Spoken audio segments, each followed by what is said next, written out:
Welcome to the Eliot estate. I'm super excited to bring you guys along. As you guys know, we are developing lavender fields, but part of the Eliot estate is restoring some of Grandma's flower beds. We are in central Ohio, so I believe zone 6A, and we're nearing the end of March, and we've had a very mild winter. And so I'm hoping to get a head start on cleaning out Grandma's beds and getting them prepped for the spring and summer months ahead. So I wanted to take you guys along and show you what we have rolling. A few weeks ago, I came in and I started to clean up this hillside bed here in front of the garage. Down here, there is a mature clematis here at the bottom, and then some forsythia bushes in the middle here. At some point between last fall and now, Grandma came in and pruned pretty hard on these forsythia bushes. Of course, she knew that she would forfeit the spring blooms.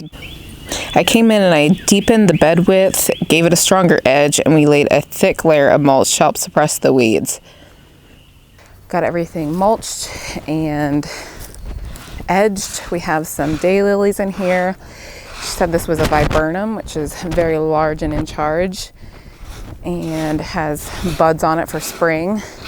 Around here you can see the progress we've made so far, but we are ready for mulch to come in here. Taylor's over here getting the pavers cleaned up. There's a beautiful magnolia that is all budded up and ready to start putting on a show. So today's goal is to get the rest of this bed mulched. You can see last week we came in and was able to get it nicely edged. So we are going to put a thick layer of mulch down to help suppress some weeds. We have some daffodils kind of tucked in and around the bottom of these lilacs. Then we want to move around the garage, and you can see we uncovered a bunch of beautiful pavers. And so once this bed is finalized, we're going to move on to this hillside bed.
Well, we're wrapping up mulching and it looks so much better.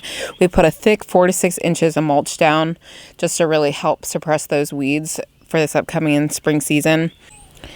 So next up is tackling this overgrowth in front of the sliding door. One of the things that we both have really enjoyed about this garden restoration is hearing Grandma's stories about the building and the progression of her gardens. I think Grandma has equally enjoyed it as well because she gets to see these beautiful things all over again that have been covered for so many years. As we started to shovel back all the debris, we found that there was actually a cutout in the pavers for planting, which was a nice surprise. We originally thought that the pavers went entirely to the right edge of that bed. Well, we ended the day with some incredible progress. I trimmed back the lilac to get them out of the gutters and kind of keep them in size control to the right of the door. Taylor got the arch upright again, which had fallen over several years ago, and the clematis had overtaken the arch and made its way to the tricolor beech tree. So now that we have everything back in place, we can stake the beech tree upright again and anchor the arbor really well. And these large sandstones here in the front will edge the pavers and allow for some sitting room for those wanting to just kind of sit and meander and look through the garden. But man, I have a lot to learn with the camera equipment. I thought I would be good and I was running out of batteries and our sound and stuff was all kind of, I'm finishing on the iPhone, so if that tells you anything. But I'm really happy with what we got done with a couple hours of work, and everything's just going to be small little steps that make big changes. So thank you guys for being here on the Eliot estate, and I will see you guys in our next project.